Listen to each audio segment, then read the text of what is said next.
première annonce pour Christine Fréchette. Je pense que ce coup de pouce financier de notre gouvernement va nous permettre d'aider la jeune génération à faire le pas vers le statut de propriétaire. Québec paiera la taxe de bienvenue des premiers acheteurs. Également ce soir, des régions sous surveillance, de nombreux cours d'eau menacent de déborder. Ce qu'on a comme information, c'est que ça peut arriver comme les niveaux de 2017-2019. Mais vous savez, on est prêt à réagir. La fièvre des séries s'empare de Montréal. Premier match ce dimanche face au Lightning. Il est 22 h, c'est l'heure de Nouveau Info.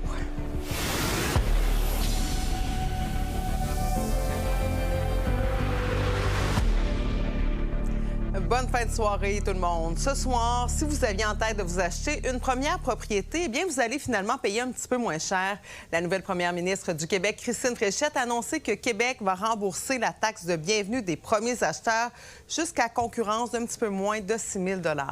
Le ministre des Finances laisse d'ailleurs entendre qu'il y a encore de l'argent pour d'autres promesses. Donc, dorénavant, en fait, il y aura une partie importante de la taxe de bienvenue qui sera remboursée par le gouvernement du Québec pour les premiers acheteurs. Christine Fréchette a aussi rendu visite à son homologue du fédéral, Mark Carney, plus tôt aujourd'hui. Rencontre qualifiée de positive où le premier ministre l'aurait rassuré quant à l'utilisation de la clause dérogatoire. Il n'y a pas d'inquiétude à y avoir. J'ai été rassurée par M. Carney. Il n'y a pas de volonté de sa part, de M. Carney, de modifier ou d'encadrer la clause dérogatoire. Bonsoir, Victor. Bonsoir, Marie-Claude. Alors, parlons de cette journée assez occupée pour Mme Fréchette. Oui, il y a eu le petit malentendu à Ottawa, mais on peut dire quand même que la rencontre avec Mark Carney s'est très bien passée. Même, on dirait qu'ils ont des atomes crochus, là. On a littéralement vu deux chefs d'État et bravo à Mme Fréchette qui aujourd'hui a saisi une opportunité qui s'est présentée à elle d'arriver à Ottawa avec un ton très nationaliste. Et on sait qu'elle a à convaincre les nationalistes caquistes de rester à la maison. Donc ça lui a offert une opportunité importante, cette déclaration très maladroite de Sean Fraser. D'ailleurs, elle est allée jusqu'à obtenir des excuses de la part de Mark Carney. Ça commence très bien pour Mme Fréchette dans ses relations avec le gouvernement fédéral. Oui, elle a passé aussi un message très, très clair. On ne peut pas lui dire d'avoir la langue de bois. Elle a dit qu'elle allait se défendre, et je cite, bec et ongles pour défendre la clause dérogatoire. Ça la positionne aussi quand même, là.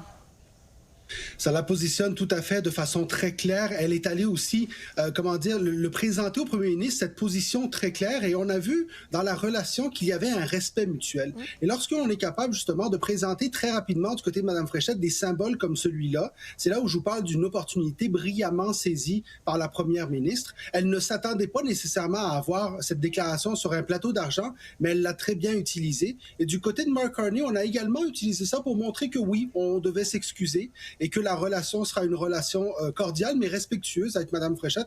Alors, je pense que là-dessus, tout le monde a marqué des points aujourd'hui. Oui, et dans cette visite à Ottawa, on la sentait aussi très, très à l'aise dans son nouveau rôle de première ministre, là. Oui, tout à fait. Un peu comme M. Carney, qui, justement, depuis qu'il est premier ministre, on voit que les habits lui font bien. Mme Fréchette, c'est la même chose. Moi, depuis mercredi, je vois une première ministre qui a un plan très clair, qui va être à la recherche aussi d'images et de symboles forts. Donc, elle veut justement montrer le changement rapidement. Et elle a cette capacité à enfiler les habits de première ministre d'une façon très élégante, très concrète, très claire. Alors, aujourd'hui, elle a pu s'affirmer. En même temps, elle a aussi fait des annonces après-midi. Donc, bravo pour ce plan qui nous permet justement d'avoir une idée très claire du narratif qu'elle veut installer. Maintenant, ce ne sera pas toujours rose. Elle a un grand défi en fin de semaine en formant son Conseil des ministres. Et elle va peut-être manquer de temps d'ailleurs parce qu'il reste seulement 5 mois à Mme Fréchette. Et justement, c'est là que je m'en allais. Pas le choix d'avoir un plan clair parce qu'il ne reste pas beaucoup de temps. Aujourd'hui, elle avait déjà une première annonce en matière d'accès à la propriété. Est-ce que cette annonce-là, concernant la taxe de bienvenue, ça lui donne justement peut-être une longueur d'avance ou lui permet d'accélérer pour convaincre les Québécois, encore une fois? Ben, ça va lui permettre de montrer qu'elle est très concrète dans ses actions. Elle en a parlé dans son discours, elle dit elle-même venir de cette génération un peu oubliée qui avait, lorsqu'elle était jeune, de la misère à accéder à la propriété comme les jeunes aujourd'hui. Et justement, elle arrive très rapidement avec cette mesure qui permettra aux premiers acheteurs de récupérer une partie de la taxe de bienvenue. Alors du côté de Mme Fréchette, non seulement on construit un narratif, mais on cherche à avoir des annonces qui sont extrêmement simples, extrêmement claires. Je m'attends à d'autres annonces la semaine prochaine sur la question du coût de la vie, qui est une question importante pour elle. Et ensuite, on va arriver avec un conseil des ministres qui, là aussi, fera effet de symbole, puisqu'on verra, est-ce qu'il y a moins de ministres? 20 et moins, ce serait un chiffre intéressant. Est-ce qu'il y aura un ou une non-élue qui viendra aussi passer un message de renouveau? Donc, ce sera la grande question de la semaine prochaine pour Mme Fréchette. Merci beaucoup, Victor. Bon week-end. Bonne soirée, bon week-end. Maintenant, la fin de semaine s'annonce angoissante pour bon nombre de riverains alors que de nombreux cours d'eau menacent de déborder. On est sur le qui-vive notamment dans les Laurentides, Lanaudière, la capitale nationale, la Mauricie et l'Outaouais. Dans le Grand Montréal, on pourrait même franchir des niveaux records similaires à ceux de 2017-2019 alors que des inondations historiques avaient frappé la province. Lily Mercure. On bouge pas là. On attend que l'eau monte. S'il monte, j'espère que non. À Pierrefonds-Roxboro, la Ville de Montréal a installé toutes sortes d'équipements pour se protéger en vue de la hausse du niveau de l'eau projetée cette fin de semaine. Les riverains, eux, se préparent comme ils le peuvent. Ça, il y a à peu près 8 pieds de plus que le mois de juillet. Est-ce que vous avez déjà été inondé par le passé? Oui, 2017, 2019. Il annonce la pluie dimanche. Est-ce que vous êtes inquiet? Un peu. C'est normal. De 15 à 25 mm de pluie sont attendus dans le sud de la province dimanche. Et avec la fonte des neiges qui se poursuit ailleurs au Québec et qui pourrait faire monter le niveau des eaux, la Ville de Montréal se prépare à tous les scénarios possibles. On est pas mal prêt à réagir si jamais les eaux arriveraient à monter autant du niveau qui est en ce moment potentiellement 2017-2019. On verra ce qui va arriver dans les prochains jours. Les modulaires, les barrages portatifs, les sacs de sable, la communication avec les citoyens qui demeurent dans ces secteurs-là pour expliquer leurs responsabilités. Oui, nous, on fait le plus possible au niveau du domaine public, mais les résidents ont la responsabilité aussi de protéger leurs biens. Un des exemples de prévention, c'est cette digue érigée par la Ville sur la rue Notre-Dame-des-Anges dans l'antique quartier-ville. On est sur la rue Cousineau. C'est un endroit qui a été inondé dans les dernières années. Et là, la Ville de Montréal se prépare en vue de ce week-end. Donc vous, là, vous étiez ici en 2019. C'est quoi vos souvenirs? Je me rappelle que le matin, on s'est réveillés, puis on a vu qu'il y avait des pompiers. C'était tout rempli, la rue. Comment tu vois la prochaine fin de semaine? En train de stresser, en train d'essayer de trouver quelque part où on peut habiter, où on peut ramener ma grand-mère, où on peut, en train de travailler, tout monter, tout ce qui est en bas. À chaque année, c'est vraiment un enjeu qui se présente et qui inquiète l'ensemble des citoyens. L'avantage de la Ville, c'est de s'être doté de nouvelles technologies au fil des années. On a investi à peu près 1,5 million pour acheter 3 types de barrages modulaires en plastique qui remplacent des centaines de milliers de sacs de sable. Le focus actuellement est sur les régions qui sont au nord du fleuve Saint-Laurent, entre la rivière des Outaouais jusqu'à la région de la capitale nationale. Donc, les régions de l'Outaouais, Laurentides, Lanaudière, la Mauricie et la région de Québec. À Montréal, Élie Mercure, pour Nouveau Info. Alors, la fièvre des séries qui s'empare tranquillement de Montréal avec nous, Mickey Guerrier, notre collaborateur, pour en parler. Salut, Mickey. Salut, Marie-Claude. Alors là, est-ce que cette fois-ci, c'est la bonne? Parce que les dernières années n'ont pas été si faciles là, pour les fans des Canadiens. Bien, c'est la bonne parce que le Canadien a connu une bonne saison, parce que le Canadien a des chances en séries éliminatoires quand même de l'emporter contre le Lightning de Tampa Bay. Ça va être difficile, par contre, une équipe qui a beaucoup d'expérience, une équipe qui a eu autant de points que le Canadien de Montréal, malgré des blessures à ses joueurs clés, et une équipe qui a un excellent gardien de but, peut-être le meilleur de la Ligue nationale. Mais oui, le Canadien a des chances et disons que l'avenir est radieux. Ouais. Là, Mickey, j'aimerais ça qu'on revienne quand même sur l'horaire un peu particulier. Pas de match samedi, dimanche, 17h45. Comment Écoute, ça? J'en parlais avec des collègues de TSN Radio cette semaine, puis moi non plus, je suis pas content du fait qu'il n'y ait pas de match les samedis pour le Canadien en séries éliminatoires.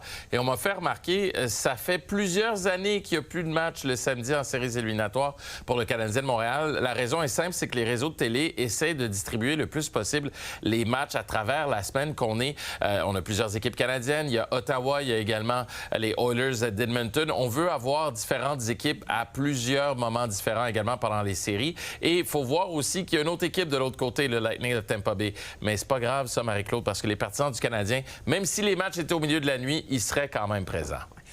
Qui dans le Canadien risque de se démarquer dans cette première série-là comme Tampa? Bien, pour moi, les joueurs de soutien, ça va être important qu'ils se démarquent. Entre autres, Josh Anderson va faire partie de ces joueurs-là. Pourquoi? À cause de la robustesse, entre autres choses. On l'a vu avec un des joueurs clés de Tampa Bay, du Lightning, Nikita Kucherov, lors du dernier match. Il a réussi à le piquer, disons, au bon endroit. Il le fait sortir un peu de ses gonds.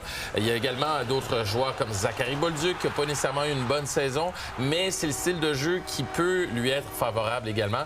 Et bien sûr, le gardien, Jakub Dobeš. Si le Canadien l'emporte, ça va passer par le gardien de but qui va devoir être peut-être même spectaculaire, mais il va falloir qu'il soit à la hauteur pour cette série. Le nouveau papa de l'équipe, est-ce qu'il risque d'être un peu fatigué sur la glace? Nick Suzuki, je suis pas du tout inquiet pour ce joueur-là. Il n'a pas raté un seul match depuis le début de sa carrière dans la Ligue nationale de hockey. C'est un joueur qui joue dans toutes les phases de jeu, qui accumule les points également offensivement. J'ai aucune inquiétude. S'il y en a un pour lequel je suis pas inquiet, c'est bien Nick Suzuki. Comment tu penses que ça va se terminer, cette série-là, contre Tampa? Malheureusement, tu me demandes avec ma tête ou mon cœur, parce que avec les deux. On commence avec le cœur. Avec le cœur, le Canadien de Montréal, mais la tête dit le Lightning de Tampa Bay en 6 matchs.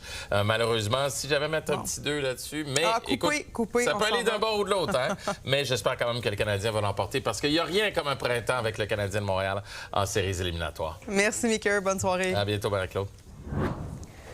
Air Canada suspend ses vols vers l'aéroport John F. Kennedy de New York pendant 5 mois, une mesure qui sera donc en vigueur du 1er juin jusqu'au 25 octobre. La compagnie aérienne a pris cette décision en raison de la hausse du prix du kérosène. Il est 2 fois plus cher depuis le début du conflit au Moyen-Orient. Les clients touchés seront contactés. Sur la scène internationale maintenant, le détroit d'Ormuz, justement, alors qu'on parle de pétrole, le plus important passage pour le transport du pétrole est maintenant rouvert. Pendant ce temps, le cessez-le-feu de 10 jours entre le Liban et Israël est en vigueur depuis quelques heures seulement et les discussions se poursuivent pour en arriver à un accord durable. Sabrina Rivet. La réouverture du détroit d'Ormuz par le gouvernement iranien est bien accueillie par les leaders mondiaux. Nous saluons également l'annonce d'une réouverture, en contrepartie d'ailleurs de ce cessez-le-feu, qui a été décidé par l'Iran pour le détroit d'Ormuz. Tout cela va dans la bonne direction. Donc, une conférence qui s'est tenue aujourd'hui à Paris pour discuter de la sécurisation du détroit d'Ormuz. Et les participants à cette mission, dont le président français qu'on voit et le premier ministre britannique, demandent une réouverture quand même complète du détroit. Parce que oui, le point de passage de 20 du pétrole mondial est rouvert le temps du cessez-le-feu. Mais, il faut le dire, les États-Unis y ont apporté un bémol, c'est-à-dire que le blocus américain des ports iraniens demeure. Donald Trump qui a affirmé aujourd'hui que ce sera le cas tant et aussi longtemps qu'un accord ne sera pas trouvé avec l'Iran. Et plus tôt aujourd'hui, le secrétaire au commerce américain a tout de même souligné l'effet de la réouverture du détroit d'Ormuz et d'ailleurs les bourses qui ont fini en nette hausse. So the price of oil dropped 10% this morning.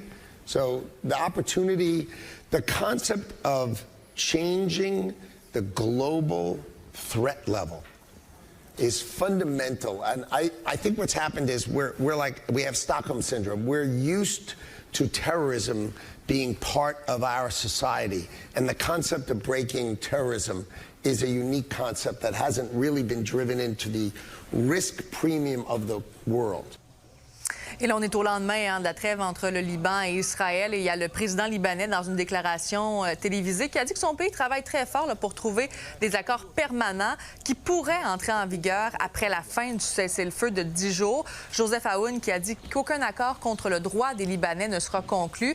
Les Libanais, d'ailleurs, qui sont nombreux à retourner vers leur village. Ce n'est pas un moment 100% de joie, en fait. Il y a toujours de la peur, puisque l'armée israélienne reste positionné dans le sud du Liban. Les affrontements au sol entre l'armée israélienne et le Hezbollah sont toujours d'actualité.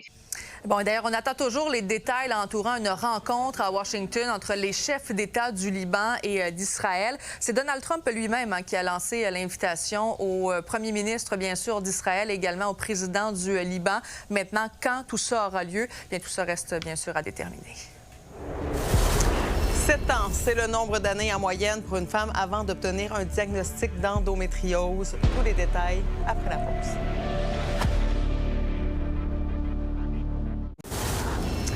Parlons maintenant de la santé des femmes. Bon nombre d'entre elles souffrent d'endométriose, 1 sur 10 plus précisément. Une maladie douloureuse, souvent invalidante et difficile à diagnostiquer. C'est l'une des spécialités du CHU Sainte-Justine à Montréal et Marika Simard a eu un accès très privé finalement à cette clinique de gynécologie complexe. J'ai eu des réponses comme c'est normal, t'es une femme, retourne chez toi prendre des Advil. Des douleurs aux jambes, des douleurs au dos. Oui. J'ai eu des symptômes digestifs qui se sont ajoutés avec ça. On a un peu associé ça à autre chose. Et avec le temps, bien, finalement, je me suis rendu compte que ça tournait toujours au même moment. C'est ça. Et là, quand tu t'es aperçue de ça, tu t'étais rendue à quel âge? 23 ans. Avant d'être suivie à Sainte-Justine, Stéphanie a été suivie par son médecin de famille et 2 autres gynécologues dans des cliniques spécialisées. C'est un parcours quand même assez classique. Le moment qu'une femme commence à avoir ses symptômes jusqu'au moment qu'elle va avoir son diagnostic, c'est 7 ans. OK? Ce qui est quand même assez, fou. C'est énorme, là. Il y a beaucoup de personnes qui sont un peu dans ce même vide où ils ont l'impression de ne pas être écoutées, ils ont l'impression de ne pas avoir de diagnostic ou de ne pas être prises en charge. On sait qu'on va pas bien, on sait qu'on a mal, mais on finit par se remettre en question puis se dire, bien, coudonc, est-ce que j'exagère? Est-ce que c'est moi qui est faible? Elle comprend quand je dis qu'il n'y a pas de médicaments miracles puis que, on va passer à travers ça ensemble. On n'est pas encore rendu où qu'on veut être, mais petit à petit, on va s'y rendre. On a parlé du Dépolupron, on a parlé d'un médicament qui s'appelle Orilissa. Puis le dernier auquel on a fait référence, c'est le Mifembri. Ça, c'est un suppresseur d'hormones, mais il y a un ajout d'œstrogène et de progestérone dedans pour venir essayer de contrer les effets. Le médicament, mettons, que Stéphanie est en train de prendre, c'est pas un médicament qui est si vieux que ça. Ça fait seulement quelques années qu'il est sur le marché. Au Canada, ça fait seulement 2 ans, je pense, qu'il est sur le marché. Puis il vient justement d'être approuvé pour être remboursé par la RAMQ. Ces médicaments-là, c'est des médicaments qui sont très, très poussés puis qui sont très, très dispendieux. On parle de 300 $ à peu près par mois, mettons, pour un médicament comme ça. Donc, c'est certain que quand on sait que ce médicament-là peut faire une grosse différence chez la patiente, mais cette patiente-là n'est pas capable de se le procurer, ça brise toujours un petit peu le cœur. Surtout au Québec, quand on parle au niveau sociétal, la santé de la femme a toujours été un sous-investissement au niveau de la santé de la femme. Donc, juste dans cette clinique-là, nous, on a la chance d'avoir une infirmière qu'on appelle une infirmière pivot qui va vraiment être comme le genre de pivot entre la patiente et tous les autres intervenants. Tu te sens écoutée, comprise, entendue. Ouais. J'entends que c'est pas facile ton quotidien, j'entends que tu souffres. Je l'entends, je te comprends. Puis on va essayer de trouver des solutions ensemble. À Montréal, Marika Simard pour Nouveau Info.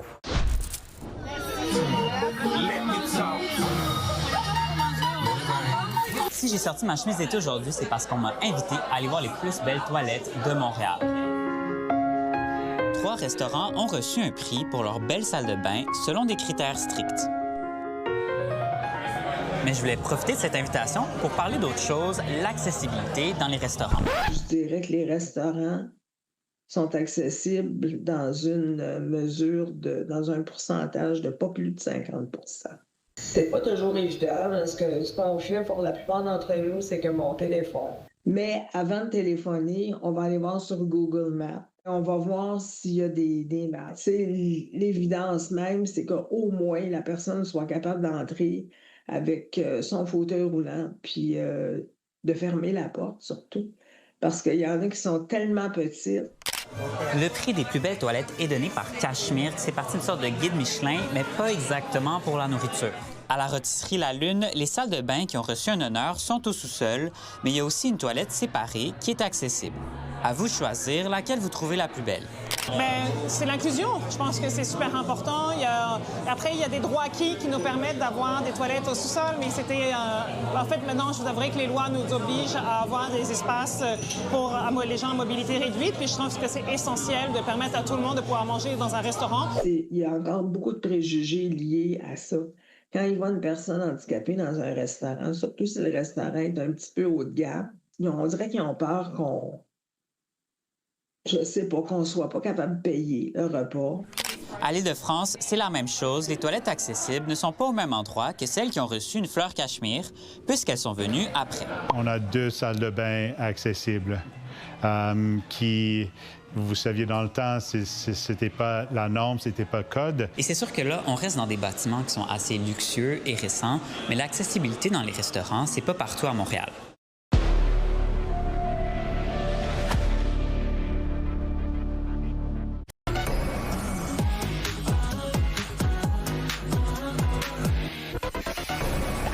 C'est vendredi. Tu as des suggestions pour nous en fin de semaine et on commence avec Sherbrooke. Le Festival Cinéma du Monde de Sherbrooke qui est commencé et d'ici le 23 avril pour cette 13e édition, on va présenter 80 films, des films de partout dans le monde. Donc, c'est une quarantaine de pays. Puis, c'est de tous les genres aussi. Là. Autant de la fiction, des documentaires, des courts-métrages, des films d'animation.